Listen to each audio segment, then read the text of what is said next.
This motorcyclist proves that being 75 doesn't make you go out of style, especially on the road.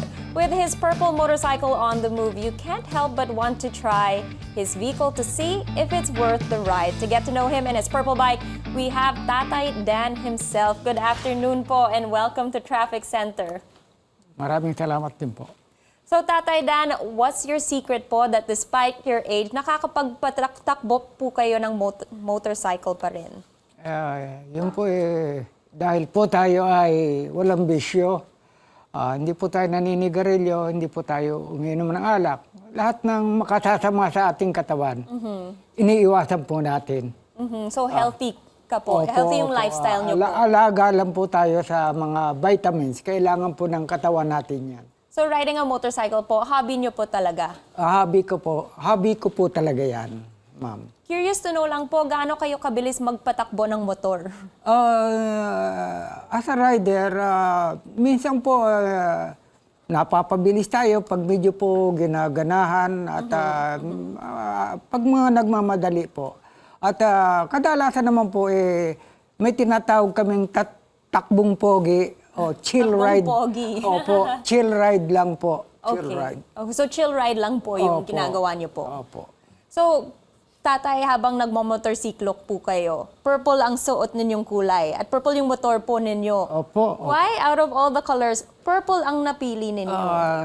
Una po sa lahat, kasi po yan po talaga ang paborito kong kulay. Okay. At noon pa man, ang mga gamit ko halos panay purple po. Kaya, ayun, naging nakukuhanan ako ng mga photographer, mga vlogger na palaging naka-purple. So, naging trademark Naging po ninyo? change ko na po yan. So, ano po ang mga comments or reaction na madalas nyong natatanggap habang kung nakikita ka po na naka-purple? Ayun po, natutuwa sila. Ganun man po, pag ako'y nagmomotor, sa tuwa nila, minsan po, bumubusina po sa likod ko. Ano po, at minsan, tatabihan ako, Tatay Purple, pa-picture naman po, o pa-selfie naman po tayo. Tatay Purple ang tawag sa inyo po. Opo, Tatay Purple po. Tatay, ano naman po ang masasabi ninyo na madalas po ngayon nagiging target ng road rage ang mga motorcyclist? Yung iba po ditong bikers binabantaan pa. Yung nga po, dahil po yan, hindi po natin yan maiiwasan. Dahil po sa sistema ng traffic natin dito sa Pilipinas, ano po, marami po sa mga driver, hindi lang sa mga rider, mainit ang ulo. Dapat po sa atin, habaan natin ang ating pasensya at pangunawa.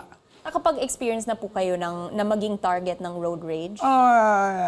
Minsan lang po, meron po kasi kami tinatawag na kamote rider. Ano po, yun po yung mga medyo mayayabang na rider na medyo tatabihan kayo ng mabilis na nakakasindak po. Tapos yung mga big bike, ano po, medyo magre-revolution ng pagtapat sa inyo.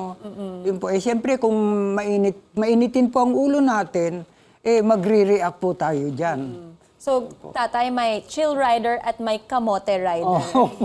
Opo, yun po. So, Tatay, as a motorcyclist, can you also share your thoughts kung maganda bang idea na mag-share kayo ng lane ng mga bisikleta? Opo, dapat po, kailangan po talaga yan. Kailangan po talagang merong lane ang motorcycle, meron lane ang bicycle.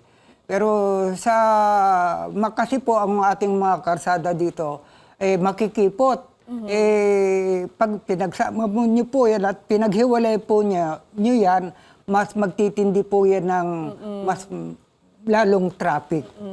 Opo. Kung sabi nyo, Tatay, makipot yung mga lanes natin Opo. dito, ano pong may ipapayo nyo sa kapwa nyong motorista kung paano sila mag-ingat sa daan? Yun po, at sabi nga po, ang pag-iingat sa pamamagitan ng ating pagtakbo, ano po, kailangan lang po banayad. At maging masunurin tayo sa mga batas trapiko. Lalo na, yun po. At para po naman na maiwasan natin ang mga kapahamakan o disgrasya. Kailangan po chill rider O lang. children. Thank you, Tatay Dan, Purple Rider of Pasig. Opo, salamat.